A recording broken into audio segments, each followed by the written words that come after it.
اللهم إني أعوذ بك من شر ما عملت ومن شر ما لم أعمل. اللهم إني أعوذ بك من شر سمعي ومن شر بصري ومن شر لساني ومن شر قلبي ومن شر مني. اللهم صل على محمد وأزواجه وذريته كما صليت على آل إبراهيم وبارك على محمد وأزواجه وذريته كما باركت على آل إبراهيم إنك حميد مجيد. أما بعد فإن خير الحديث كتاب الله وخير الهدي هدي محمد صلى الله عليه وسلم تسليما كثيرا كثيرا وشر الأمور محدثاتها وكل محدثة بدعة وكل بدعة ضلالة. یہ بات ایک مومن مسلمان کو نہایت خوش کر دیتی ہے کہ میں جس دین کا پیروکار ہوں، جس دین کو مانتا ہوں، وہ دین اللہ رب العالمین نے اتارا ہے، منزل من اللہ ہے، من جانب اللہ ہے. اللہ رب العالمین نے نہ صرف اس دین کو اتارا بلکہ اس دین کی تکمیل بھی خود فرمائی. جس دین کو اللہ نے مکمل کر دیا ہو اس دین میں فقط اتنی بات رہ جاتی ہے کہ جو اللہ کے احکامات ہیں ان کی پیروی کی جائے، اور جن چیزوں سے اللہ نے منع کیا ان سے رکا جائے. مزید کچھ کرنے کہنے کی ضرورت باقی نہیں رہتی. اور محمد صلی اللہ علیہ وآلہ وسلم آپ آخری نبی ہیں اور قرآن کریم نے آپ کا خاتم النبیین ہونا ثابت کیا ہے. اللہ تعالیٰ فرماتے ہیں وَكَانَ اللَّهُ بِكُلِّ شَيْءٍ عَلِيمًا کہ رسول اللہ صلی اللہ علیہ وسلم کی ختم نبوت کے ذکر کے بعد اللہ تعالیٰ فرماتے ہیں کہ اللہ تعالیٰ ہر چیز کو بخوبی جانتے ہیں. کسی انسان کے دل دماغ میں یہ بات تو جا سکتی ہے کہ 1400 سال پہلے کا نظام آج اس زمین پر کیسے نافذ ہو سکتا ہے، زمین پر کیسے رائج ہو سکتا ہے. ہم ترقی یافتہ دور کے لوگ ہیں اور وہ قدامت ہے اس دین کے اندر. اللہ تعالیٰ فرماتے ہیں کہ وہ علیم ہے. یہاں اللہ تعالیٰ نے اپنا نام علیم ذکر کیا جبکہ اللہ تعالیٰ کے بے شمار نام ہیں، اس کے اچھے اچھے نام اسماء حسنہ ہیں. لطیف ذکر نہیں کیا، رحیم ذکر نہیں کیا، رحمان ذکر نہیں کیا. اللہ رب العالمین نے اپنا نام علیم ذکر کیا کہ میرے بندو قیامت تک کے لیے انسانوں کی جو دینی اور دنیاوی ضرورتیں ہیں وہ میرے علم میں ہیں. تنسیساً و تعلیلاً ہر ایک ضرورت کا حل میں نے پیش کر دیا، نازل کر دیا ہے. کوئی مت سمجھے کہ 1400 سال پہلے کا اترا ہوا دین آج شاید مجھے میری حاجت کو، میری ضرورت کو پورا نہیں کر سکتا. ایسی بات نہیں ہے. دین جو ہے دین اسلام، اس کی خوبیوں میں سے یہ ہے کہ وہ ہر وقت تازہ بھی تازہ ہے. میں اور آپ اگر غور کریں اللہ کے سچے دین پر کہ اللہ کا ہم پر کتنا بڑا انعام ہے کہ ایک ایسا دین دیا، میں سمجھتا ہوں کہ شاید وہ دین ہے ہی میرے لیے. اللہ نے میری ضرورتوں کو پورا کرنے کے لیے دین نازل فرمایا. اتنا خوبیوں والا دین ہے. رات کے وقت اگر 1000 فتنہ جنم لے، 1000 فتنہ جنم لے، صبح کا سورج طلوع ہونے سے پہلے اسلام ان فتنوں کی کلا کما کرتا ہے اور ان فتنوں کی سرکوبی کرتا ہے. یہ اسلام کی خوبی ہے. تو دین اللہ نے مکمل کر دیا. ذرا آپ اس بات پہ غور کریں نا، یہ کتنی خوبصورت بات ہے. اور اللہ نے ہم پر جتنے انعامات کیے ہیں سب سے بڑا انعام وہ تکمیل دین کا ہے کہ اللہ نے ہمیں مکمل دین دیا. اور یہ سب سے بڑا اللہ کا انعام ہے. آپ ہمیں کسی اور دین کی ضرورت نہیں، اور محمد صلی اللہ علیہ وسلم کے بعد کسی نبی کی بھی ہمیں ضرورت نہیں رہ گئی. حلال وہی جو 1400 سال پہلے اللہ نے محمد صلی اللہ علیہ وسلم کے ذریعے حلال قرار دیا، اور حرام وہ جو اللہ نے 1400 سال پہلے محمد صلی اللہ علیہ وسلم کی زبان پر حرام کرا دیا. کتنی خوبصورتی ہے. امام مالک رحمۃ اللہ علیہ آپ فقیہ حرمین ہیں اور مجتہد مطلق ہیں. آپ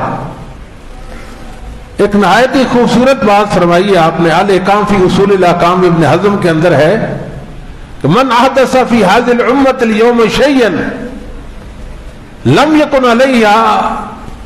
يكن عليه سلفها فقد زعم ان محمد صلی اللہ علیہ وسلم خان الرسالہ لأن الله يقول اليوم أكملت لكم دينكم فما لم يكن يومئذ دينا فلا يكون اليوم دينا. آج امام مالک کی وفات 179 ہجری میں ہوئی ہے. 179 ہجری میں ہوئی. فرمایا آج اس امت میں اگر کوئی آدمی نیا کام داخل کر دے دین کے حوالے سے, اس کا تعلق دین سے اور نیا کام جاری کر دے امت کے اندر, جو اسلاف امت کی زندگیوں میں جس کا کوئی وجود اور ذکر نہیں تھا, صحابہ اس کو نہیں جانتے پہچانتے تھے, تابعین تبع تابعین اس سے واقف نہیں تھے, اور وہ امت میں ایک نیا کام جاری کر دیتا ہے. اللہ یاذ باللہ وہ بتانا یہ چاہتا ہے, وہ باور یہ کرانا چاہتا ہے کہ محمد صلی اللہ علیہ وسلم تبلیغ رسالت میں خائن واقع ہوئے. اللہ یاذ باللہ آپ نے خیانت کر دی. کام آپ کا تھا کہ اللہ کے دین کا یہ عمل لوگوں کو بتاتے, آپ نے نہیں بتایا, میں لوگوں کو بتا رہا ہوں. امام مالک فرماتے ہیں اللہ تو فرماتا ہے میں نے دین مکمل کر دیا, اور یہ چلا ہے نئے نئے احکام اور نئی نئی باتیں دین میں داخل کرنے کو. فرماتے جو اس وقت دین نہ تھا, صحابہ کے دور میں جو عمل دین کا درجہ نہ پا سکا وہ آج بھی دین کا درجہ نہیں پا سکتا. یہ ہماری دعوت کا مرکزی محور ہے, یہ بات سمجھ لینی چاہیے. ہمارے اور دوسرے لوگوں میں فرق بھی یہی ہے, ہم اس دین پر اکتفا کرتے ہیں جس دین پر اسلاف امت نے اکتفا کیا. ہم دین میں زیادتیاں نہیں کرتے, نیت نئے کام داخل نہیں کرتے. نبی کریم صلی اللہ علیہ وآلہ وسلم نے اشارہ فرما دیا تھا یکون من بعدی یکون ائمۃ من بعدی لا يهتدون بهدایا ولا يستنون بسنتی وسيقوم فيهم الرجال قلوبهم قلوب الشياطين في جسمان انس.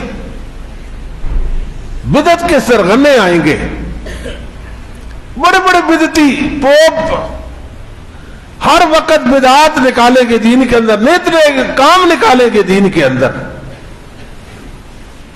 وہ اللہ کے وحی کے باغی ہوں گے, میری سنتوں سے منحرف ہوں گے تو انسان بظاہر انسان ہوں گے مگر اندر سے شیطان ہوں گے. یہ صدیوں پہلے محمد صلی اللہ علیہ وسلم نے بات فرما دی تھی کہ لوگ جسارتیں کر دیں, جرت و جسارت سے کام لیں گے, جس دین کو اللہ نے مکمل کیا اس میں رکھنے ڈالیں گے. یہ بھی کر لو یہ بھی نیکی ہے, یہ بھی کر لو یہ بھی نیکی ہے, یہ بھی کر لو یہ بھی نیکی ہے. اس میں حرج کیا ہے, اس میں مسئلہ کیا ہے؟ اس طرح کی باتیں کریں گے, لوگوں کو بتائیں گے کہ بدعت دو طرح کی ہوتی ہے, ایک بدعت حسنہ اور ایک بدعت سیئہ ہوتی ہے. ایک اچھی بدعت ہوتی ہے, ایک بری بدعت ہوتی ہے. یہ بھی بتائیں گے لوگوں کو کہ دیکھو اسے تو منع تو نہیں کیا گیا نا, اگر ہم کر لیں تو کیا حرج ہے, منع دکھاؤ, روکا کہاں گیا ہے, منع تو نہیں کیا گیا. اس طرح کی باتیں کر کے مسلمانوں کو جو اصل دین جو اللہ نے اتارا اس سے ہٹا کر اور دین جو خود ان کا وضع کردہ اس پر چلائیں گے. مسلمانوں یہ جو دین اتارا گیا ہے جو صحابہ کو کافی تھا اور ہمیں بھی کافی ہو سکتا ہے. یہ تو نہیں کہ جو صحابہ کو اس دین پر چلنے کی وجہ سے اللہ کی رضا نصیب ہو گئی اور صحابہ کے بعد والے لوگ وہ اس دین پر چلے تو شاید ان کو اللہ کی رضا نصیب نہیں ہو سکتی. ایسی تو کوئی بات نہیں ہے. امام اوزاعی رحمۃ اللہ علیہ نے بڑی خوبصورت بات کی ہے. 157 ہجری میں آپ کی وفات ہوئی. حلیت الاولیاء و طبقات الاصفیاء ابو نعیم میں آپ کا یہ قول موجود ہے. آپ فرماتے ہیں اصبر نفسک علی السنہ, اصبر نفسک علی السنہ وقف حیث وقف القوم وقل بما قالوا وکف عما کفوا عنہ واسلک سبیل سلفک الصالح فَإِنَّهُ يَسَعُكَ فَإِنَّهُ يَسَعُكَ مَا وَسِعَهُمْ. اسلامی عقائد پر جم جائیں، جو اہل سنت کے عقائد ہیں، اہل سنت کے، ان پہ ڈٹ جائیں. جہاں وہ کھڑے ہیں آپ اپنے آپ کو وہاں روک دیں، آگے نہیں بڑھنا. جو بات انہوں نے کہی ہے وہ آپ ہی کہہ دیں. جس کام سے وہ رکے، جس بات سے وہ رکے، آپ ہی رک جائیں اور سلف صالحین کے طریقے پہ چلتے رہ جائیں. جو دین اسلاف امت کو کافی ہو گیا آپ کو بھی کافی ہو جائے گا. یہ امام اوزاعی رحمہ اللہ تعالیٰ کی امت کو نصیحت ہے. ناصحانہ انداز میں یہ بات فرمائی ہے نا. یہ دنیا میں اتنے فسادات ہیں، اتنی پریشانی ہے، لوگ کہتے ہیں کہ دین میں اتنے اختلافات انہوں نے واقع کرے. ہم نے تو نہیں کیے. ہم تو لوگوں کو اس دین کی طرف بلاتے ہیں جو محمد رسول اللہ پہ اللہ نے اتارا اور صحابہ نے جس دین کو اپنایا اللہ کی جنت کے وارث بن گئے. اور صحابہ کے بعد ائمہ اعظام کے پاس، محدثین کے پاس جو دین تھا، ہم تو اس دین کی دعوت دیتے ہیں. لوگوں کے وضع کردہ جو دین ہے ان کی طرف تو ہم نہیں بلاتے. لوگ ہمارے متعلق شاید یہ خیال کرتے ہیں جس طرح دیگر مذاہب اور ادیان ہیں، لوگوں نے وضع کی ہے، شاید اہل حدیث نے بھی ایسا کوئی دین گاڑ لیا ہوگا. واللہ ایسے نہیں ہے. ہم اس دین پر ہیں جو صحابہ کے پاس تھا. آپ صحابہ کے اعمال کا جائزہ لیں اور ہمارے اعمال کا بھی جائزہ لیں. آپ اسلاف امت کے اعمال کا جائزہ لیں، ہمارے اعمال کا بھی جائزہ لیں. ایک عمل، بلکہ عمل کی ایک شک بھی اگر محدثین کے خلاف ہے ہم اس کو چھوڑنے کے لیے تیار ہیں، بلکہ ہم اس سے بری ہیں. لا تعلقی کا ہم اظہار کرتے ہیں، اس عمل کے ساتھ ہمارا کوئی تعلق نہیں ہے. ہم تو صبر والے لوگ ہیں. ہماری دعوت انتہائی سادہ دعوت، اس میں کوئی پیچیدگی نہیں ہے، کوئی تکلفات نہیں ہے. جو سادہ سا دین صحابہ کے پاس اور ائمہ دین کے پاس تھا وہی دین ہمارے پاس ہے. تو مسلمانوں، دین ہمیں کافی ہے. اسی طرح امام اوزاعی کا ایک اور قول ہے، علیک بآثار من سلف. یہ نصیحت ہے امام صاحب کی. اللہ کے نیک بندوں کی باتیں بھی کیا خوب ہوتی ہیں. علیک بآثار من سلف، جو پہلے مسلمان تھے، محدثین اعظام تھے، ائمہ اہل سنت تھے، اب ان کے نقش قدم پر چلتے رہ جائیں. وَإِن رَفَضَكَ النَّاسُ، اگر لوگ آپ کو چھوڑ بھی دے تو اس کی بات کی پرواہ نہ کریں. جب اسلاف امت کے دین پر چلیں گے، آپ محدثین کے مسلک پر چلیں گے، مسلک اہل حدیث پر چلیں گے، لوگ آپ کو چھوڑ دیں گے تو آپ نے اس بات کی پرواہ نہیں کرنی ہے کہ لوگ مجھے چھوڑ رہے ہیں. وَإِيَّاكَ وَرَأْيَ الرِّجَالِ، وَإِيَّاكَ وَرَأْيَ الرِّجَالِ، لوگوں کی جو آراء ہے دین کے اندر الٹی سیدھی، ان سے اپنے آپ کو بچائیں. وَإِن زَخْرَفُوهُ بِالْقَوْلِ، لوگ چکنی چپڑی باتیں کریں گے، چکنی چپڑی باتیں کریں گے، کہیں ان کی باتوں میں نہیں آ جانا. وہ جو سادہ سا دین اسلاف امت کا ہے اس میں چلنا ہے. لوگوں کی آراء جو دین کے باب میں ہیں، کیا سرائیاں، ان سے بچ جائیں. لوگ چکنی چپڑی باتیں کریں گے. فَإِنَّ الْأَمْرَ يَنْجَلِي وَأَنْتَ عَلَى صِرَاطٍ مُسْتَقِيمٍ، معاملہ تو بہت واضح ہو گیا آپ پر اور آپ صراط مستقیم پر ہیں. یقین کر لیں جب آپ اسلاف امت کے عقیدے اور عمل پر ہیں تو خیر ہی خیر ہے آپ کے لیے. تو یہ سادہ سا دین ہے، اس کو سیکھیں، دین کی بنیادوں کو سیکھیں، اس پر عمل پیرا ہو. جتنا دین سیکھا اس پر عمل کریں اور وہ دین لوگوں تک بھی پہنچائے، اس کی دعوت بھی دیں. دیوانہ وار لوگوں کو اللہ کے دین کی دعوت دیں. آپ کی صبح سے لے کر شام تک، شام سے لے کر صبح تک یہ کوشش ہونی چاہیے کہ جو دین میں نے سمجھا ہے یہ میرا بھائی اور میرا بزرگ بھی سمجھ لے. تو مسلمانوں، دین مکمل ہے. یہ جو اس طرح کی باتیں ہیں کہ اس میں حرج کیا ہے، یہ کام کرنے میں حرج کیا ہے، مسلمانوں بڑی حرج ہوتی ہے. اللہ نے ہمیں ایک ضابطے اور قانون اور وحی کا پابند بنایا ہے. رسول اللہ صلی اللہ علیہ وسلم کا اتباع کا ہمیں حکم دیا گیا ہے. مسند احمد کے اندر روایت ہے، سیدنا عبداللہ بن عمر رضی اللہ تعالیٰ بیان کرتے ہیں کہ رسول اللہ صلی اللہ علیہ وسلم فرمایا الستم تعلمون انی رسول اللہ الیکم، کیا آپ کو علم نہیں ہے، آپ جانتے نہیں ہیں کہ مجھے اللہ نے آپ کی طرف مبعوث کیا ہے، میں اللہ کا سچا رسول ہونے کے ناطے سے آپ کی طرف مبعوث ہوا ہوں۔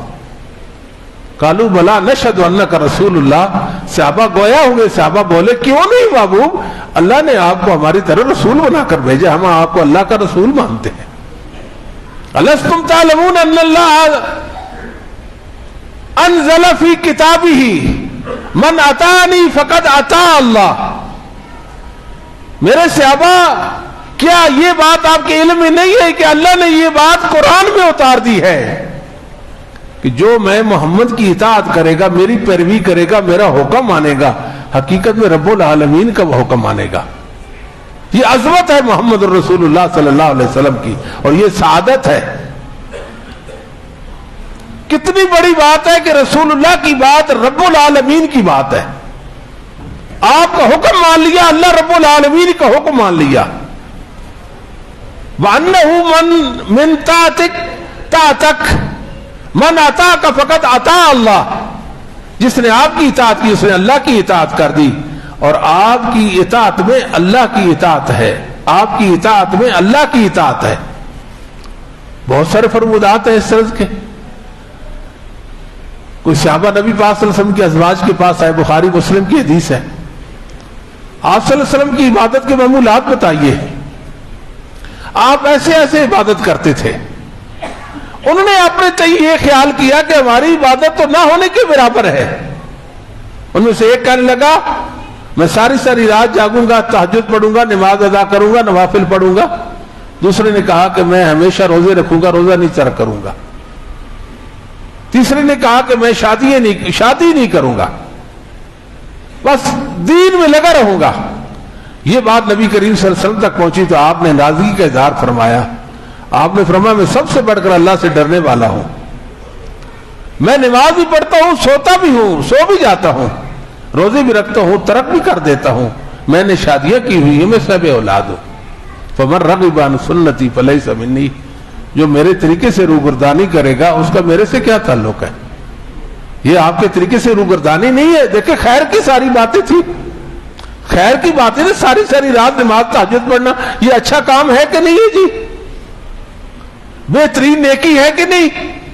مگر دین میں تجاوز نہیں ہے، دین میں اتباع ہے۔ یا ایھا الذین آمنوا لا تقدموا بین یدی اللہ ورسولہ، ایمان والو اللہ اور اس کے رسول سے پیش قدمی مت کرو، جو اللہ کا حکم ہے اس سے تجاوز میں، اس سے آگے بڑھنے کی کوشش مت کرو، رسول اللہ سے آگے مت بڑھو۔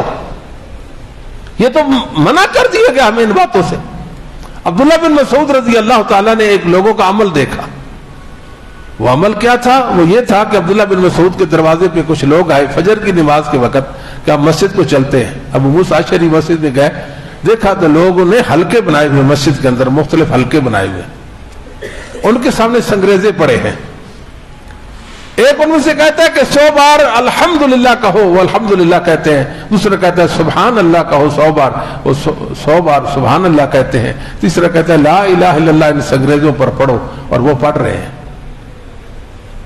ابو موسیٰ اشعری نے جب دیکھا، عبداللہ بن مسعود رضی اللہ تعالیٰ کے گھر گئے، کہا میں نے مسجد میں کام دیکھا، بظاہر کام تو اچھا ہے، اب آپ کی رائے کا منتظر ہوں کہ آپ کیا فرماتے ہیں۔ فرمایا کیا دیکھا؟ میں نے دیکھا لوگ ایسے ایسے حلقہ بنائے بیٹھے نماز فجر سے پہلے مسجد میں اور سنگریزوں پر پڑھ رہے ہیں۔ فرمایا آپ نے کیا کہا؟ میں نے کچھ نہیں کہا، آپ کی رائے کا انتظار ہے۔ فرمایا کیوں نہ کہا؟ لوگوں اپنی برائیوں کو شمار کرو، چھوڑو تم نیکیاں کرنے چلے ہو، اپنی برائیوں کو شمار کرو، میں زمانہ دیتا ہوں تمہاری نیکیاں ضائع نہیں ہوں گی، لیکن یہ کیا کر رہے ہو؟ ابھی تو رسول اللہ صلی اللہ علیہ وسلم کا قریب وفات کا زمانہ قریب ہے، کچھ عرصے پہلے ہی آپ کی وفات ہوئی، ابھی آپ کے صحابہ زندہ ہیں۔ رسول اللہ جو برتن استعمال کرتے تھے ابھی تو وہ برتن بھی نہیں ٹوٹے، آپ جو کپڑے زیب تن کرتے تھے وہ بھی وہ سیدھا نہیں ہوئے، اور تم نے دین میں اس طرح کی باتیں جاری کر دی۔ مسلمانوں، کیا اللہ کا ذکر مشروع اور مستحب عمل ہے کہ نہیں ہے؟ وہ اللہ کا ذکر ہی کر رہے تھے، تو عبداللہ بن مسعود نے کیوں ٹوک دیا ان کو؟ روکا کیوں؟ کام درست تھا، مگر اس کا رنگ ڈھنگ اور طریقہ شریعت کے مطابق نہیں تھا تو آپ نے اسے منع کر دیا اور اس کو بدعت قرار دیا اور بدعت کو امت کی ضلالت کا باعث اور بربادی کا ذریعہ قرار دیا. یہ بات سمجھ جانی چاہیے. آپ فرمایا یہ کیوں کر رہے ہو؟ ہم اللہ کا ذکر کر رہے ہیں, ہم یہ چاہتے ہیں کہ ہمیں اللہ کی رضا نصیب ہو جائے. فرمایا کم من مرید للخیر لن یصیبہ. دنیا میں کتنے لوگ ہیں جو نیکی کا ارادہ رکھتے ہوئے نیکی کماتے ہیں مگر ان کو نیکی ملتی نہیں, حاصل نہیں ہوتی. لوگوں نے تو دین کو مذاق سمجھ لیے, جو جی میں آئے کرتے رہ جائیں. یہ تو نہیں ہے.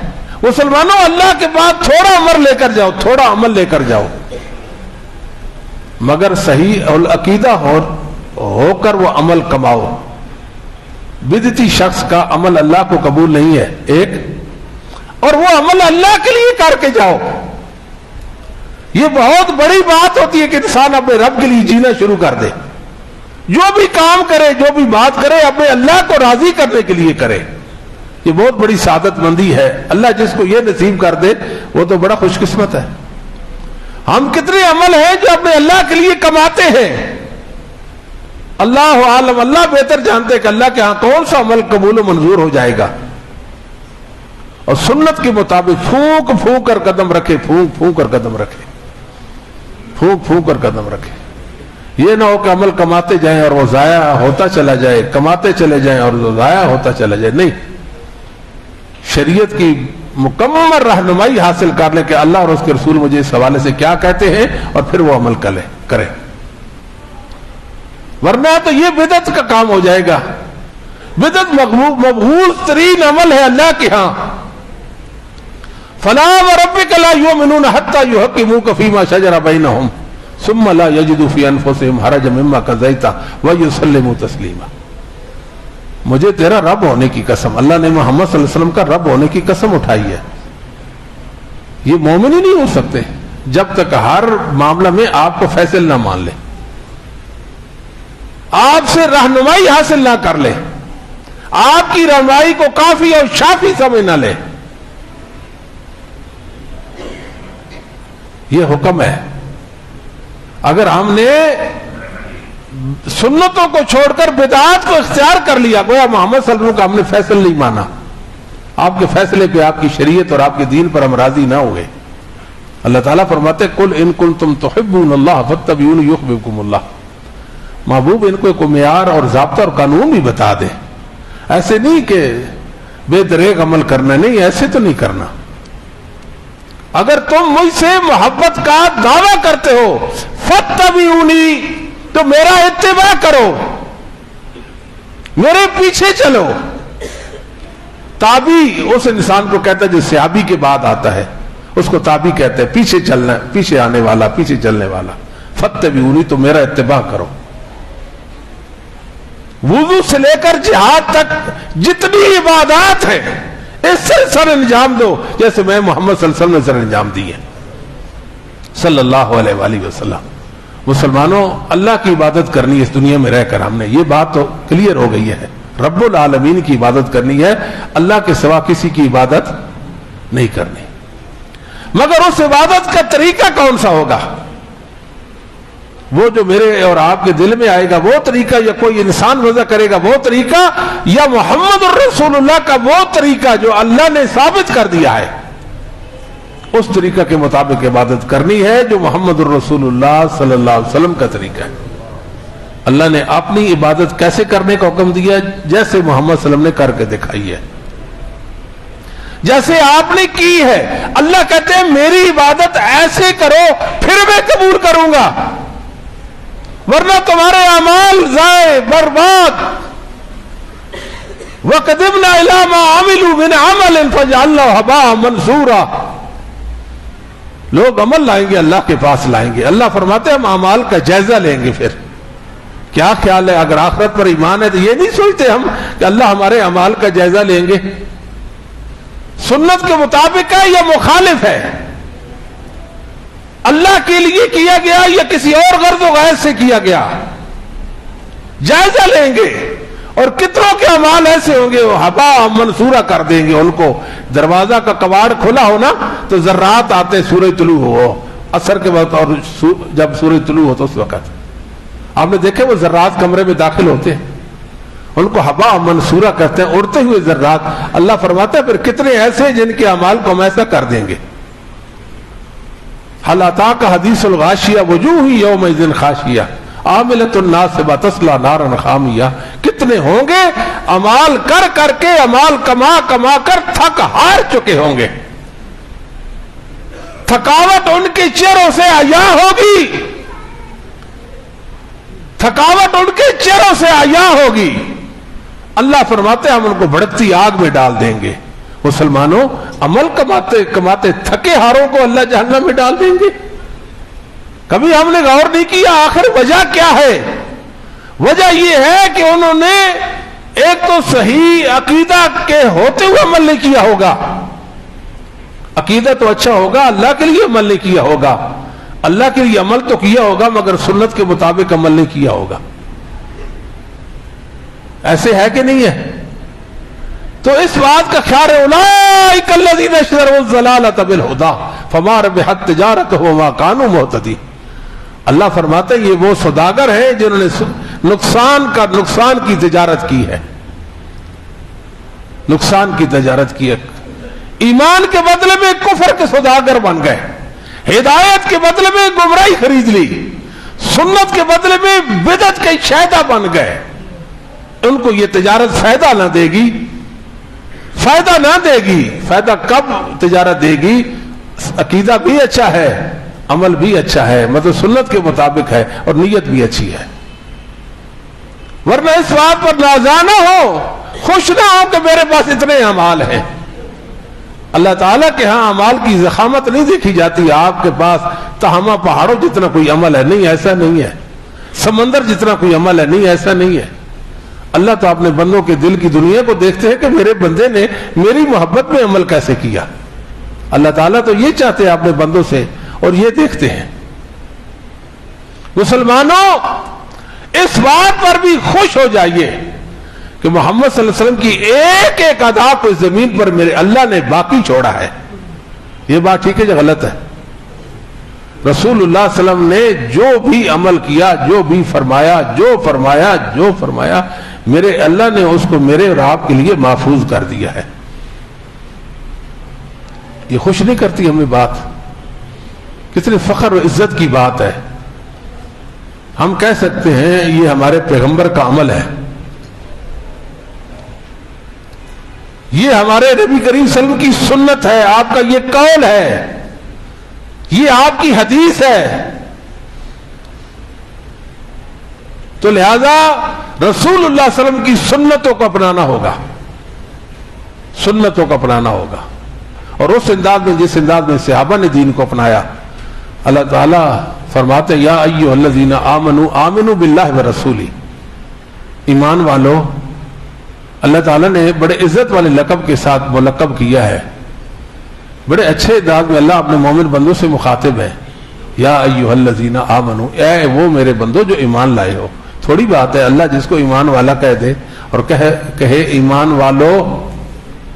کبھی اس پر آپ نے غور نہیں؟ قرآن کریم میں آپ نے پڑھا نہیں کبھی اللہ کا یہ فرمان کہ یا ایھا الذین آمنوا, میں بھی ان خوش نصیبوں میں ہو جاؤں جن کو اللہ ایمان والا کہہ کر پکارتا ہے. انسان کی کوشش تو ہونی چاہیے نا, خیر و خیرات کی طرح اپنے آپ کو بڑھائیں نا.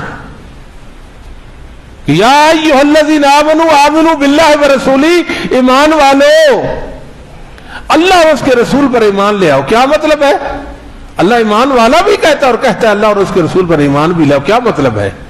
اس انداز میں ایمان لے آؤ جس انداز میں اصحاب محمد اور اسلاف امت اللہ اور اس کے رسول پر ایمان لے آئے. جن جن چیزوں کو انہوں نے دین سمجھا ان کو دین مان لو.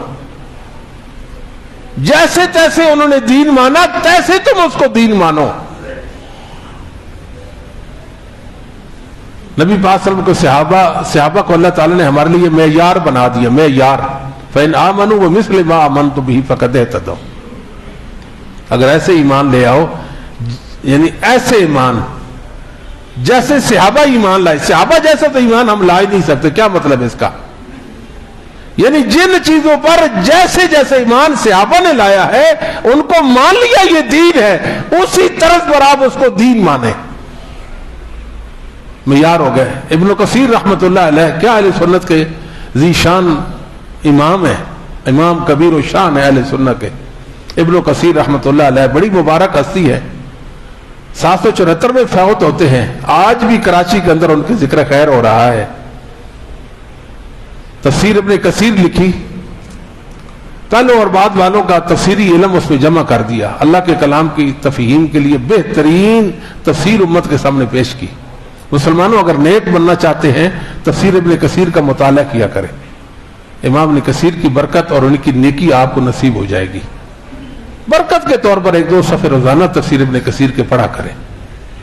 اما اہل السنہ والجماعہ فیقولون فی کل قول فعل لم یثبت عن الصحابہ وبدع لأنه لو كان خيرا لسبقونا إليه لأنهم لم يتركوا خصلة من خصال الخير إلا وقد بادروا إليها. فرمایا سنی اہل السنہ والجماعت کون ہوتے ہیں, ایک معیار بتایا.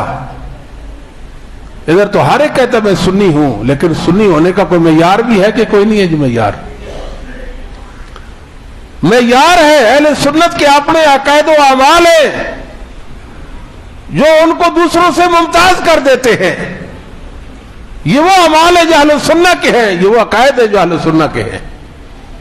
فرمایا سنی وہ ہوتا ہے ہر قول ہر فعل جو صحابہ سے ثابت نہیں اس کو بدعت سمجھتا ہے, اسے بدعت سمجھتا ہے. اگر وہ نیکی ہوتی جو آج میں اور آپ نیکی سمجھ کے کر رہے ہیں, وہ دین ہوتا تو صحابہ اس کی طرف لپک پڑتے. صحابہ اس کی طرف لپک پڑتے. صحابہ کا لپک پڑنا یہ دلیل کہ یہ دین ہے, کیونکہ صحابہ تو نیکیوں کو چن چن کر اختیار کرتے تھے, چن چن کر نیکیاں اختیار کرتے تھے. یہ صحابہ کا وصف تھا, وصف جمیل تھا صحابہ کا. اور صحابہ کی زندگیوں کو میرے اللہ نے ہمارے لیے محفوظ کر دیا. محمد صلی اللہ علیہ وسلم کے ایک ایک صحابی کی ادا, ان کے شب و روز, ان کی زندگی کا ایک ایک لحظہ, ان کا ایک ایک سانس موجود ہے ہمارے پاس.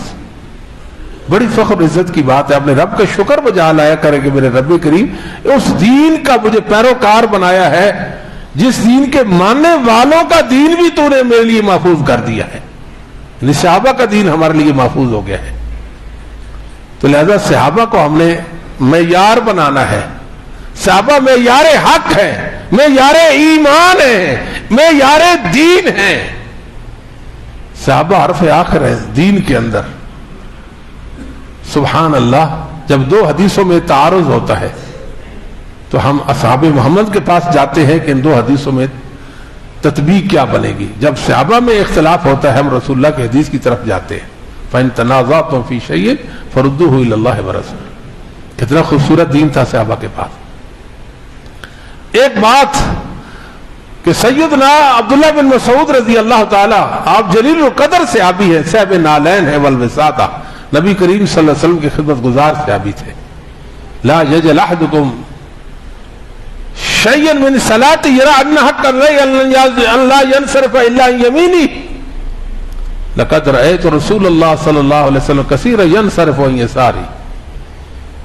عبداللہ بن مسعود رضی اللہ تعالی فرماتے ہیں نماز میں شیطان کا حصہ مقرر نہ کرو. وہ کیسے؟ ایک امام مقتدیوں کی طرف دائیں جانب سے پھرتا ہے. کیا کرتا ہے؟ دائیں جانب سے پھرتا ہے اور کہتا ہے مجھ پر لازم ہے کہ میں دائیں جانب سے ہی پھروں گا, جبکہ میں نے کئی بار رسول اللہ صلی اللہ علیہ وسلم کو مقتدی کی طرف بائیں جانب سے بھی پھرتے ہوئے دیکھا.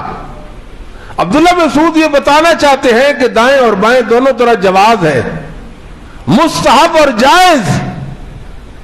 یہ بھی مستحب ہے, یہ بھی مستحب ہے, مگر یہ اس مستحب کے ساتھ واجب کا معاملہ کر رہا ہے. شریعت کے احکام کے مراتب ہوتے ہیں, درجے ہوتے ہیں, ان درجات سے بڑھانا جائز نہیں ہوتا. ایک عمل واجب ہے اس کو آپ مستحب کا درجہ دیں اور مستحب والا معاملہ کریں تو یہ جائز نہیں ہے. ایک مستحب عمل ہے مگر اس کے ساتھ آپ وجوب کا, واجب کا معاملہ کریں, یہ بھی جائز نہیں ہے. مثال کے طور پر پگڑی, یہ اسلامی لباس کا حصہ ہے, نبی پاک صلی اللہ علیہ وسلم کی سنت ہے. اس سے زیادہ تو نہیں ہے نا. اگر کوئی سر ننگے رہنا چاہے تو رہ لے, کوئی ٹوپی سر پہ رکھتا ہے, رومال رکھتا ہے, پگڑی باندھتا ہے, باندھ لے, اس سے کوئی مسئلہ نہیں. مستحب عمل ہے, اگر کوئی کر لے گا تو ثواب پا لے گا. مگر بعض لوگوں کو دیکھنے میں آیا ہے کہ وہ پگڑی باندھنا ضروری سمجھتے ہیں. جو پگڑی نہیں باندھتے ان پر انگشت نمائی کرتے ہیں, یہ ایسے اور ایسے, یہ پگڑی نہیں باندھتے, پگڑی نہیں باندھتے. نہ ان کا عقیدہ اچھا, نہ ان کا عمل اچھا, مگر بعض اعمال میں ان میں تشدد پایا جاتا ہے. تشدد, سختی کرتے ہیں اور بے جا سختی کرتے ہیں. ہے عمل مستحب اور معاملہ واجب کا کر رہے. بات سمجھ آتی ہے کہ نہیں آتی؟ عمل مستحب اور معاملہ واجب ہونے کا. مسلمانوں پھر یہ سنت کے عمل سے نکل جاتا ہے معاملہ, سنت کے عمل سے نکل جاتا ہے, پھر یہ شیطان کا کام بن جاتا ہے. یہ بہت حساس معاملہ ہے دین کا. اس کو سمجھے, مستحب کو مستحب کہنا ہے, واجب کو واجب کہنا ہے. مستحب کے ساتھ معاملہ مستحب کا کرنا ہے, واجب کے ساتھ معاملہ واجب کا کرنا ہے. تو عبداللہ بن مسعود بتانا چاہتے ہیں عمل تو دونوں طرف جائز ہے, مگر یہ کہتا ہے کہ اس مستحب عمل کے ساتھ واجب کا معاملہ کر کے کیا کرتا ہے, اس کو شیطانی عمل بنا دیتا ہے. یہ پھر شیطان کا عمل ہو گیا, رسول اللہ کی سنت سے نکل گیا. مسلمانوں ایک عمل جائز ہے, مگر ہم نے اس کے ساتھ واجب کا معاملہ کیا, وہ دین کے امر سے نکل گیا, وہ تو شیطانی عمل ہو گیا. اور جو سرے سے دین میں ثابت ہی نہیں ہے اس کا کیا درجہ ہوگا؟ بس بتانا مقصود یہ ہے. جو دین میں سرے سے ہی ثابت نہیں ہے اس کا کیا ہوگا؟ انسان اپنے آپ کو آزاد سمجھتے ہیں کہ جو ہمارے جی میں آئے گا, ہمارے دل میں آئے گا, ہم کرتے رہ جائیں گے اور کہتے رہ جائیں گے. نہیں, اللہ نے ہمیں پابند کر دیا ہے. اسلام کی حساسیت کو سمجھے. اسلام حساس لوگوں کا حساس دین ہے, بے باک لوگوں کا بے باک دین نہیں ہے. اسلام خوبیوں والا دین ہے, اپنے ماننے والوں کو خوبیوں والا بنا دیتا ہے, مگر اس وقت جب وہ صحیح طور پر اسلام کے پیروکار بن جائے, اسلام کے دائی بن جائے. اللہ تعالیٰ فرماتے ہیں وَمَنْ أَرَادَ الْآخِرَةَ وَسَعَى لَهَا سَعْيَهُ وَهُوَ مُؤْمِنٌ فَأُولَٰئِكَ كَانَ سَعْيُهُمْ مَشْكُورًا.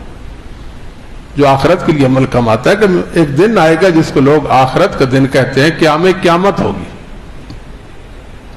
اس دن میرا اللہ مجھ سے راضی ہو جائے. ایمان ہے نا ہمارا آخرت پر, ہم مریں گے, مرنے کے بعد اللہ ہمیں اٹھا لے گا, حشر ہوگا, باس ہوگا, جنت اور جہنم کے فیصلے ہوں گے, نیک و بد میں امتیازی نشان لگ جائیں گے, سعادت مند اور بدبختوں میں فرق ہو جائے گا. اس دن فرق ہو جائے گا. وَمَنْ أَرَادَ الْآخِرَةَ, آخرت کے لیے ایک انسان عمل کماتا ہے, آخرت کے لیے عمل کماتا ہے. وَسَعَى لَهَا سَعْيَهَا, کوشش کرتا ہے. کون سی کوشش؟ متعین کوشش کرتا ہے, مقرر کردہ کوشش کرتا ہے. یہاں یہ نقطہ ہے. سعی مصدر ہے, اور مصدر جب مضاف ہو تو معنی کی تعیین کا فائدہ دیتا ہے. یہ نہیں ہے کہ جو اس کے دل میں آئے گا عمل کرتا رہ جائے گا, میں آخرت کے لیے عمل کما رہا ہوں. ایسا نہیں, ہرگز نہیں. آخرت کے لیے عمل کرے گا, متعین عمل کرے گا, مقرر عمل کرے گا. اور یاد رکھو, عمل کو مقرر اور متعین کرنے کا حق یا اللہ کو ہے یا اس کے رسول کو ہے. بات سمجھا گئی؟ کون مقرر کرے گا یہ عمل نیکی ہے؟ کون کہے گا؟ اللہ کہیں گے یا اللہ کے رسول کہیں گے؟ ایسے ہی ہے نا, یا اللہ کہیں گے یا اللہ کے رسول کہیں گے. ہے بھی ایمان والا, اللہ اس کی کوشش کی قدردانی فرمائیں گے. ہم نے جو عمل کرنا ہے مقرر عمل کرنا ہے, جو اللہ اور اس کے رسول نے مقرر کر دیا. لہذا جو لوگ یہ خیال کرتے ہیں دیکھو جی کوئی بات نہیں, یہ بدعت ہے, تو بدعت حسنہ بھی ہے. مسلمانوں یاد رکھو, کوئی بدعت حسن و خوبی والی نہیں ہے. میرے اللہ نے حسن و خوبی صرف اور صرف محمد صلی اللہ علیہ وسلم کی اداؤں میں رکھی ہے. رسول اللہ کی اداؤں میں حسن و خوبی ہے, بدعتیں نہیں. بدعتیں تو رسول اللہ مٹانے کے لیے آئے تھے. بدعتوں کی تو مذمت آئی ہے. بدعت تو مردود عمل کو کہتے ہیں, بدعت تو بے ثبوت اور بے دلیل عمل کو کہتے ہیں. بدعت تو دین میں اضافے کا نام ہے, دین سازی کا نام ہے. بھلا اس کی اللہ کے ہاں کیا خوبی ہے جی؟ یا مومنوں کی نظر میں بدعت کی کیا حیثیت رہ جاتی ہے؟ کوئی بدعت حسن و خوبی والی نہیں، حسن و خوبی صرف محمد صلی اللہ علیہ وسلم کی اداؤں میں ہے۔ عبداللہ بن عمر رضی اللہ تعالیٰ فرمایا کرتے کل بدعت ضلالہ وَإِرَّا النَّاسُ حَسَنَةٌ۔ المدخل بیکی کے اندر یہ روایت موجود ہے کہ ہر بدعت گمراہی اور ضلالت، خواہ لوگ اس کو حسنہ کہتے پھر یہ بدعت حسنہ ہے، یہ بدعت حسنہ ہے، بدعت حسنہ ہے، کہاں حسنہ ہے؟ کوئی حسنہ نہیں۔ کل بدعت ضلالہ، ہر بدعت گمراہی ہے، کل بدعت ضلالہ، کوئی بدعت حسن و خوبی والی نہیں، ہر بدعت گمراہی ہے، کسی بدعت میں کوئی خوبی نہیں۔ بدعت کی تعریف کیا وَهِيَ مَا لَمْ يَكُنْ لَهُ أَصْلٌ فِي الْكِتَابِ وَالسُّنَّةِ وَقِيلُ إِظْهَارُ الشَّيْءِ لَمْ يَكُنْ فِي عَهْدِ رَسُولِ صلی اللہ علیہ وسلم وَلَا فِي زَمَنِ الصحابہ۔ بدعت وہ چیز جس کی اصل، جس کا ثبوت نہ قرآن میں نہ حدیث میں، یا نبی پاک کے زمانہ میں جو کام نہ ہوا ہو، جو صحابہ کے دور میں نہ ہوا ہو، وہ بدعت ہوتا ہے۔ بھلا جس کام پر اللہ نے کوئی برہان اور دلیل نہیں اتاری، آپ اس کو دو حصوں میں ڈیوائیڈ کر دیں اور کہیں کہ یہ اچھا ہے اور یہ برا ہے، یہ کہاں کی انصاف کی بات ہے؟ علامہ شاطبی رحمۃ اللہ علیہ بہت بڑے عالم گزرے ہیں، انہوں نے لکھا ہے فَهُوَ بِحَسَّ الْإِسْتِقْرَاءِ إِجْمَاعٌ ثَابِتٌ يَدُلُّ عَلَى كُلِّ بِدْعَةٍ لَيْسَتْ بِحَقٍّ بَلْ هِيَ مِنَ الْبَاطِلِ۔ اجماع سلف الصالح من الصحابہ والتابعین من یلیہم علی ذمها كذلك وتقبیحها والهروب عنها وعمن اتصف بشیء منها ولم یقع فی ذلك منه توقف ولا مثنویہ۔ کیا خوبصورت بات کی ہے امام شاطبی رحمۃ اللہ علیہ نے، 790 میں آپ فوت ہوتے ہیں، بڑی خوبصورت بات کی ہے۔ بدعتوں کہ باطل ہونے پر اجماع ہو چکا ہے، ہر بدعت باطل، ہر بدعت نہ حق ہے، حق صرف رسول اللہ صلی اللہ علیہ وسلم کی سنت اور دین ہے، حق۔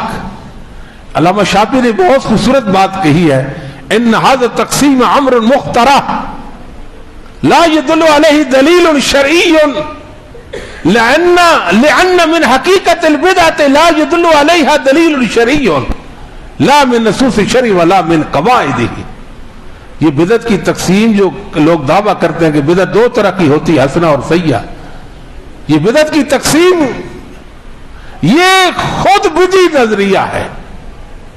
بدعت کی تقسیم خود بذات خود بدعت ہے، سمجھاتی ہے کیوں؟ اس لیے اس تقسیم پر شریعت کی کوئی دلیل نہیں ہے، یہ بات آپ نے فرمائی ہے۔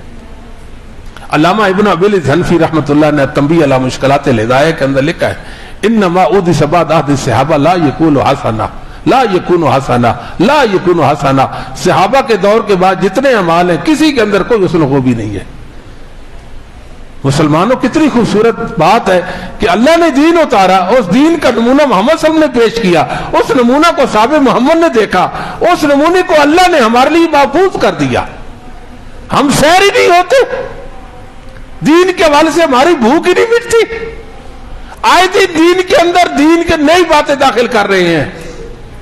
یہ پہلی قومیں جن کو اللہ نے بندر و خنزیر بنا دیا تھا، یہود و نصارہ جن کو لوگ کہتے ہیں، ان کے بھی یہی کرتوت تھے، کالے کرتوت یہی تھے کہ اللہ کے دین پر اکتفا نہیں کیے تھا۔ کتابیں اللہ نے اتاری، ان کو ضائع کر دیا۔ اللہ نے کتابیں اتاری، تحریف سے کام لیا، تحریف سے کام لیا، ان کے منچاہی مطلب اور تفسیریں اور معنی لیے اور لوگوں کو بتایا یہ کرنے سے یہ ہو جاتا ہے اور وہ کرنے سے وہ ہو جاتا ہے، اور دعویٰ کیے نحن ابناء اللہ واحباؤہ، ہم تو اللہ کے بیٹے ہوتے اور اللہ کے پورے پیارے ہوتے۔ اللہ تعالیٰ نے یہود و نصارہ کی بھی ایک بدعت کا قرآن میں ذکر کیا، وَرَهْبَنِيَّةً ابْتَدَعُوهَا، انہوں نے فقیری کی بدعت دین کے اندر نکال دی تھی۔ ان کے جو بزرگ تھے نا، عیسائیوں کے جو علماء تھے، انہوں نے فقیری کی بدعت نکال لی، گوشت نشینی اختیار کر لی کہ ہم دنیا رہ لے، دنیا سے کنارہ کشی کرتے ہیں، کٹ جاتے ہیں ان سے۔ مَا كَتَبْنَا عَلَيْهِمْ إِلَّا ابْتِغَاءَ رِضْوَانِ اللَّهِ إِلَّا ابْتِغَاءَ رِضْوَانِ اللَّهِ فَمَا رَأَوْا حَقَّ رِعَایَتِهَا۔ اللہ کہتے ہیں ہم نے تو نہیں کہا یہ فقیری کی کام اختیار کرو، خود اختیار کر کے خود ہی اس کو بھلا دیا، خود اس کو چھوڑ بھی دیا، پہلے دین کا درجہ دیا، پھر تھک گئے، ہار گئے، اس کو سلام کہہ دیا۔ اللہ فرماتا ہے کیسی تم بات کرتے ہو، ایک عمل میری رضا کے لیے کرتے ہو اور میں نے تمہیں اس عمل کے کرنے کا کہا نہیں، تمہیں کیا میری رضا نصیب ہو جائے گی؟ سوچو، سوال ہے نا بھئی ایک کام اس لیے کرتے ہو اللہ راضی ہو جائیں گے، اس لیے کر رہے ہو؟ مقصد تو تمہارا یہی ہے کہ اللہ ہم سے راضی ہو جائے۔ الگ بات ہے تم نالائق ہو گئے ہو، کم ہمت ثابت ہوئے ہو اور اس عمل کو تم نے ضائع کیا، مگر سوال پھر بھی باقی ہے کہ تم اللہ کے لیے کام کرتے ہو، کیا اللہ نے اس کام کو تمہیں حکم دیا ہے؟ اللہ نے حکم دیا پھر تو ٹھیک، نہیں دیا تو اس کا مطلب یہ ہے کہ تم دین سازی کرتے ہو۔ مسلمانوں یہ جرم ہوتا ہے اللہ کے دین کے اندر مداخلت کرنا۔ جو اللہ نے دین اتارا اس دین پر ایمان لے آئیں اور اس دین کو اپنے لیے کافی سمجھیں، اور آپ حیران ہو جائیں گے کہ دین ہماری بنیادی ہر ضرورت کو پورا کرتا ہے۔ کیا اسلام نے کبھی آپ کو پیچھے چھوڑا؟ کوئی مسئلہ درپیش ہو، آپ کی زندگی میں کوئی مسئلہ آیا ہو اور اسلام سے آپ رہنمائی چاہتے ہو اور اسلام نے آپ کی رہنمائی نہ کی ہو، کوئی بتاؤ تو صحیح نا۔ عبادات کے معاملہ میں، معاملات کے معاملہ میں، کسی بھی معاملہ میں بتاؤ، پوری رہنمائی کرتا ہے دین۔ پھر کیا ضرورت ہے نت نئے اعمال پیش کرنے کی؟ اللہ تعالیٰ نے تو معیار ٹھہرا دی، وَمَن يُشَاقِقِ الرَّسُولَ مِن بَعْدِ مَا تَبَيَّنَ لَهُ الْهُدَىٰ وَيَتَّبِعْ غَيْرَ سَبِيلِ الْمُؤْمِنِينَ۔ ہدایت واضح ہو جانے کے بعد یہ دین ہے، یہ ہدایت ہے۔ کوئی ہدایت واضح ہو جانے کے بعد رسول پاک کی مخالفت کرتا ہے، مطلب بدعت دین میں جاری کر دیتا ہے، مخالفت ایسے ہو جائے گی نا، بدعت ہے ہی مخالفت نبی پاک صلی اللہ علیہ وسلم کی، اور مومنوں کے راستے کے علاوہ کسی اور راستے پہ چل دیتا ہے۔ نولیہ ما تولی ونصلیہ جہنم وساءت مصیرا، جس طرف جائے گا جائے، آزاد ہے، مگر لوٹنا تو ہماری طرف ہے نا، مگر لوٹنا تو ہم اس کو سزا دیں گے، اسے نپٹ لیں گے، اس کو بتائیں گے کہ تو دین کی ناقدری کرتا تھا، تو محمد صلی اللہ علیہ وسلم کے سامنے کھڑا ہو جاتا تھا، آپ آنکھیں دکھاتا تھا، تیرے جرم میں یہ جرم موجود ہے کہ تو نے دین کے اندر نت نئے کام جاری کیے تھے، اکمل و کامل دین کے اندر تو نے رخنے ڈالے تھے، یہ تیرا جرم ہے۔ مسلمانوں، ایک اللہ نے سبیل مومنین ہمارے لیے واضح کر دیا۔ سبیل مومنین، اللہ کہتے ہیں وَيَتَّبِعْ غَيْرَ سَبِيلِ الْمُؤْمِنِينَ، مومنوں کے راستے کے علاوہ کسی اور راستے پہ انسان چل دے۔ وہ مومنوں کا راستہ، وہ کس کا راستہ؟ وہ صحابہ کا راستہ اور تابعین اور تبع تابعین کا راستہ ہے، وہ ائمہ دین کا راستہ ہے۔ جو عمل کرو پہلے یہ دیکھو اسلاف امت اس کو دین مانتے تھے، پھر وہ اس کو اگر کماتے تھے، عمل کرتے تھے تو کیسے کرتے تھے، یہ بات سمجھو، وہ کیسے کرتے تھے۔ اپنے ایک ایک عمل کو سبیل مومنین میں دیکھو۔ لوگ محمد صلی اللہ علیہ وسلم کی یوم ولادت کو عید مناتے ہیں، ہم کہتے ہیں لاؤ اگر سبیل مومنین میں عید ہے تو ہم سب سے پہلے وہ عید منائیں گے۔ ہم منائیں گے کہ نہیں منائیں گے؟ آپ یہ قرآن خوانیاں کرتے پھرتے ہیں، لوگوں کو ایصال ثواب کے سلسلے نکالے ہوئے ہیں، ہے ایسے کہ نہیں ہے؟ لائیں، اگر سبیل مومنین میں یہ ہے تو ہمارا دین سمجھ لو اسے۔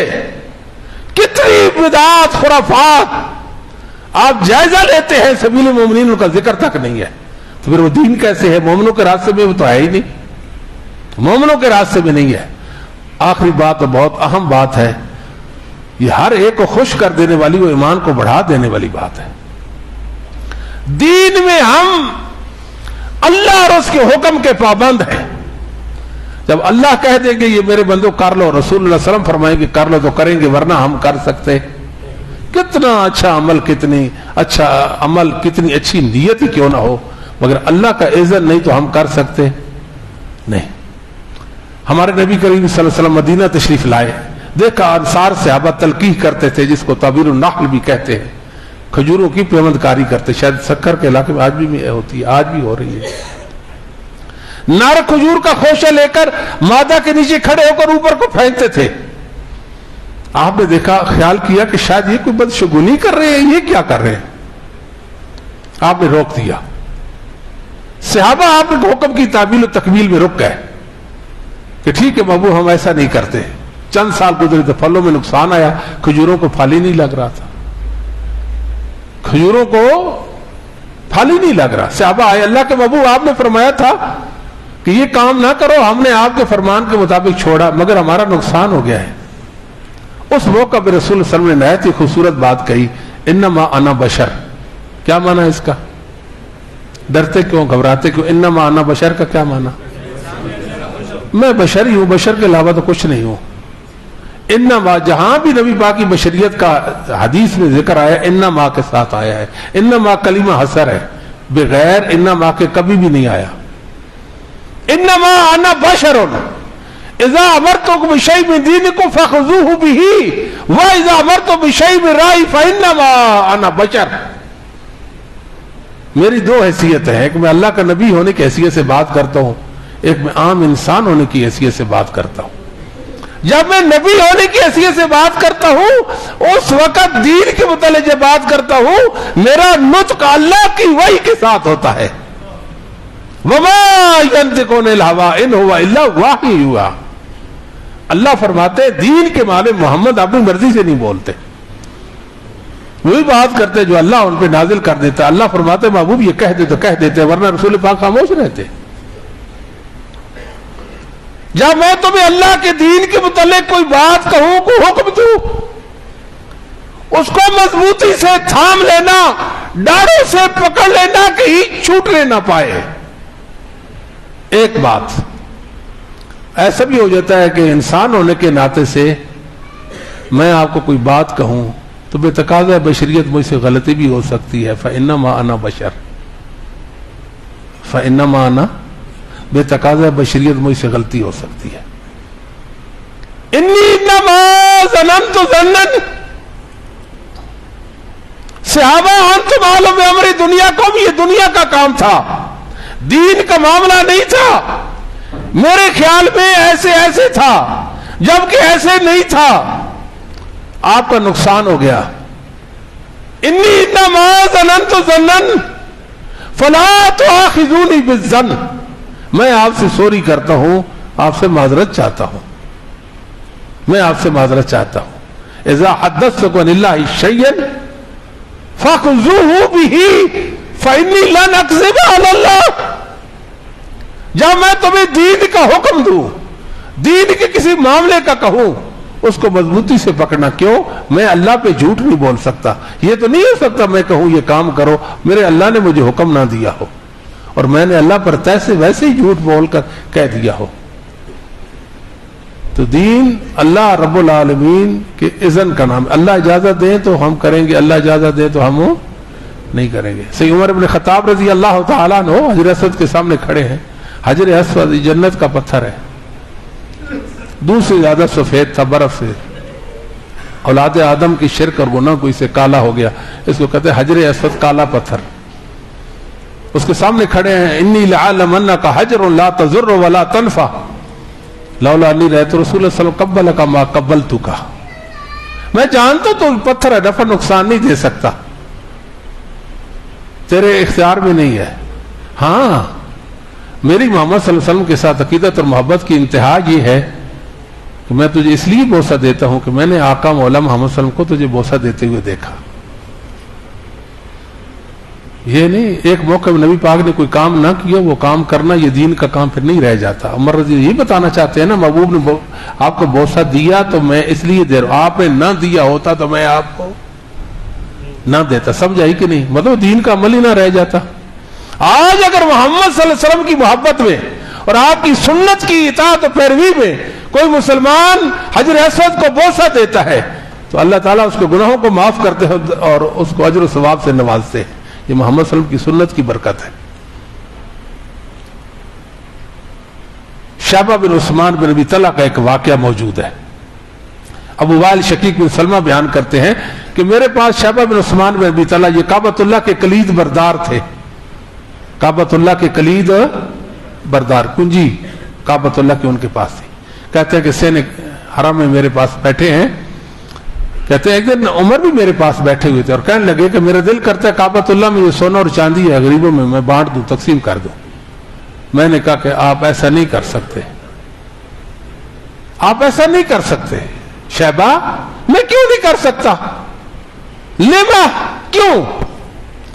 لم یفعل صاحبہ کا، آپ کے دو ساتھیوں محمد صلی اللہ علیہ وسلم اور ابو بکر نے یہ کام نہیں کیا،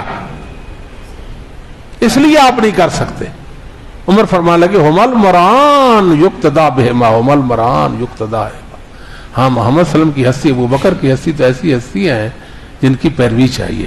یہ نہیں فرمایا اگر انہوں نے منع نہیں کیا، انہوں نے منع نہیں کیا تو لہذا میں کیا نہیں نا، منع بھی تو نہیں کیا تو لہذا میں کر دوں گا، ایسا نہیں ہے۔ اسلام میں منع کی کوئی بات نہیں ہے، اتباع کی بات ہے۔ اسلام نام ہے اتباع اور پیروی کا، اسلام نام ہے اللہ کے دین کی پیروی اور اس کی اذن و اجازت کے ساتھ اس پر عمل کرنے کا نام ہے۔ اب زور کا وقت ہوا جاتا ہے، مثال آج جمعہ کا دن ہے، کتنی رکعتیں پڑھیں گے جمعہ کی؟ ہم کہیں گے کوئی بات نہیں آج 4 پڑھ لیتے ہیں، امن پوری صاحب جناب آئے ہیں پنجاب سے تو 4 پڑھ لیتے ہیں، ہماری 4 جمعہ کی ہو جائیں گی؟ بھئی ثواب کا کام نہیں ہے 2 کے بجائے 4 پڑھ رہے ہیں۔ جی جی نہیں پڑھنی جی، کیوں نہیں پڑھنی جی؟ جمعہ ہے ہی 2 رکعتیں، دین نے ثبوت 2 رکعتوں کا دیا، 4 ہے ہی نہیں۔ تو ایسے ہی اگر کوئی بندہ جو عید کے دن نماز عید سے پہلے اذان اور اقامت کہہ دے تو سارے اس کو روکیں گے بھائی ایسا نہ کرو، یہ دین نہیں ہے۔ وہ کیا کہے گا؟ وہ کہے گا دیکھو اذان یہ اللہ کا ذکر ہے، اسلام کا شعار ہے، اللہ کی توحید کا ثبوت اور رسالت میں آپ صلی اللہ علیہ وسلم کا اس میں ذکر موجود ہے، صلاح فلاح کی طرف بلاوا ہے۔ میں مسلمانوں کو، انسانوں کو عید والے دن اللہ کے ذکر کی طرف بلاتا ہوں۔ سب کہیں گے ناحق ناجائز ہے، یہ بات ٹھیک ہے یا غلط ہے؟ کیوں؟ اس لیے کہیں گے کہ شریعت میں اس کا ثبوت کوئی نہیں۔ وہ کہے گا بھی ثبوت نہیں ہے تو روکا بھی تو نہیں کیا، ثبوت نہیں ہے تو روکا بھی تو نہیں کیا، منع بھی تو نہیں کیا گیا، مگر سارے اس کو منع کریں گے، روکیں گے۔ وہ کہیں گے شریعت سے ثابت کرو کہ دین اسے روکا ہے، منع تو نہیں کیا، تو میں کیوں نہ کہوں گا اذان؟ کہوں گا اذان۔ پھر وہ قرآن پیش کرے گا والا ذکر اللہ اکبر ومن احسن قولا ممن دعا الی اللہ، قرآن پیش کرے گا، جمعہ کی اذان پر قیاس کرے گا اس کو۔ لوگ پھر بھی اس کو روکیں گے، کہے کہ آپ یہ کام نہیں کر سکتے، کیوں؟ اس لیے کہ یہ شریعت اور دین سے ثابت نہیں ہے۔ ایسے ہی عید الفطر کا دن ہے، کوئی مسلمان اٹھے اور جانور ذبح کر دے، قربانی کر دے عید الفطر کو۔ مسلمان کب قربانیاں کرتے؟ عید الاضحیٰ کو کرتے، اور وہ کب کر دے؟ عید الفطر کو قربانی کر دے۔ مسلمانوں اس کی نیت میں یہ ہو کہ مجھے اللہ اجر دے، اس کی نیت میں یہ ہو میں مسلمانوں کی، فقیروں کی، غریبوں کی اعانت کروں، وہ عید والے دن میرے گھر سے گوشت کھائیں۔ نیت اچھی ہے کہ نہیں اچھی؟ عمل اچھا ہے کہ نہیں اچھا؟ اس کی قربانی ہو جائے گی؟ کیوں نہیں ہوگی؟ اس لیے کہ شریعت کی رہنمائی نہیں ہے۔ وہ کہے گا منع دکھاؤ، منع بھی تو نہیں ہے نا عید الفطر والے دن قربانی کرنا۔ چلو عید الاضحیٰ کو تو قربانی کرنا ہی ہے، عید الفطر کو منع بھی تو نہیں ہے۔ تو مسلمانوں منع کی کوئی بات نہیں ہے، منع کی کوئی بات نہیں ہے۔ دین اللہ اور اس کے رسول کے اتباع کا نام ہے۔ اللہ سے دعا ہے اللہ تعالی ہمارے دلوں میں اپنی خشیت اور اپنی محبت اور اپنی تعظیم پیدا کر دے۔ ہم جئیں تو اپنے رب کی محبت اور تعظیم پر جئیں، اور اسی پر اللہ ہمارا خاتمہ فرما دے۔ اللہ تعالیٰ ہمیں اپنے سچے دین پر راضی ہونے کی توفیق نصیب فرما دے۔ اللہ تعالیٰ نیکیوں کا کرنا ہمارے لیے آسان فرما دے۔